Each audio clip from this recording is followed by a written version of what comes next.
So ito po ay aking i-retouch lang po. Nagkaroon lang po ito ng malit na tama. So itong kulay na to ay pinamix ko lang sa paint center. So ere po yan. Kung ito po ay hindi saktong kakulay at mahirap naman po talaga magpa-mix ng saktong kulay. So ang gagawin po natin dyan, kung itong portion na ito ay wala namang kasama, no? Walang kadikit, let's say walang kadikit na pairings na hindi re-repaint. So pwede na po nating bugan ito lahat ng kulay para makasiguro po tayo na pantay. Pero kung katulad po nito, ayan po, meron po siyang karuktong na kakulay. Ito po ay kakulay nito. So ito lang po ang tama niya. Ang gagawin po natin dyan, ito, kung hindi na po nasagad sa plastic at like, primer po yung natira, pwede na po natin kulayan to. Ang gagawin po natin dyan, pa-blend. Huwag po nating lalahatin. Kung sakto po yung kulay, no? Pero kapag hindi po eksakto yung kulay, lahatin na po natin yan dyan. Yan, bugahan na po natin lahat yan. So, pagdating dito ay pahapyawan lang po natin. Huwag po nating abutin dito para sakto pa rin yung kulay. Kakulay pa rin po niyan. Ayan. Ayan, magkaruktong po yan eh. So, pag ito binugahan nyo ng kulay na ibubugan yung bago dito, baka magkaroon ng variation. So, dadayan po natin yan. Maring hanggang dito lang po yung ating buga, pabanising po o panipis po. Para pagdating po dito, ay magkakulay rin po yung dalawa. Hindi po siya mahalata. So, ito, dahil ito naman po ay walang katabing kulay, so, pwede na po nating lahatin. Pero kung sakaling eksakto yung kulay, maganda po. So, kung ito lang ang may tama, bubugahan natin yan ng panipis lang din. Yung medyo malapit po yung spray gun hanggang ilalayo po natin para pa-miscoat na po yung banda dito. Then, pwede na po natin bugahan lahat ito ng top coat clear. Total, pairings lang naman ng motor. Pero kapag sasakyan po ang ating bubugahan, minsan kung nandito lang ang damage, ito lang itinatop coat hanggang dito. So, pa-blend. Then, pagka buga po ng top coat, ay binubugahan po ito ng urethane thinner para mawala po yung angge. Then, saka po ibabating. So, kung dito po sa pairings ng motor ay maliit lang naman, bugahan na po natin ang buong top coat. Kahit hindi po lahat ang kulay, at least yung top coat po ay ating malahat. So, dito po ay gagamit ako ng yan, ito po yung aking gagamitin. Superb Crystal Clear 2K Top Coat Clear. Ay, 2 component din po to. So, ito po yung hinahalo, no? Na pinaka-catalyst niya. Pero ang tawag sa kanya ay Super Crystal Clear Hardener. So, dito po ay gagamit po ako ng urethane thinner. Kalimitang gamit ko po ay Ansal, pero ito po ay gold, no? Okay rin naman po to. So, ayan. Kasi ang kagandahan po ng urethane, ito po ay gas resistant.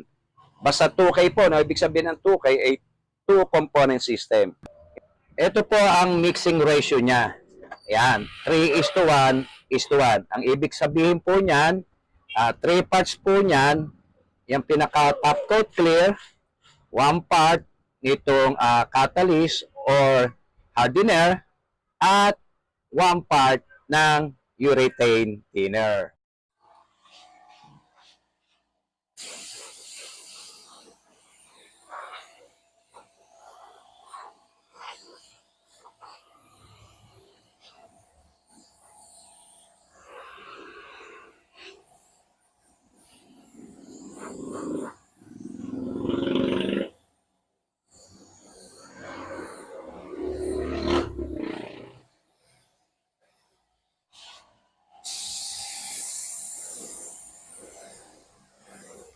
Bubuga ko na po ito ng kulay, pa-blend po, no? Pagdating dito sa ibaba, hindi ko na po bubugahan.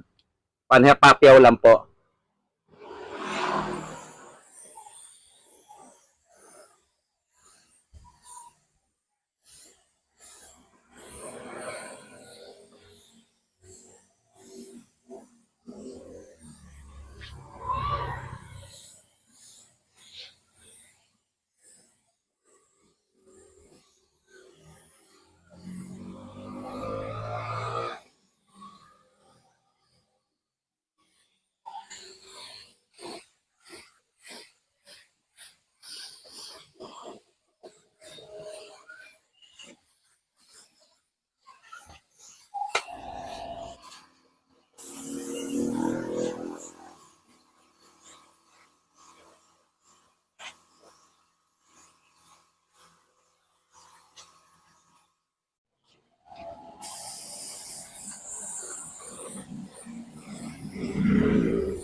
So ito na po yung pinaka-outcome niya after ma-retouch po, no? Yung mga maliliit na dent o gas-gas.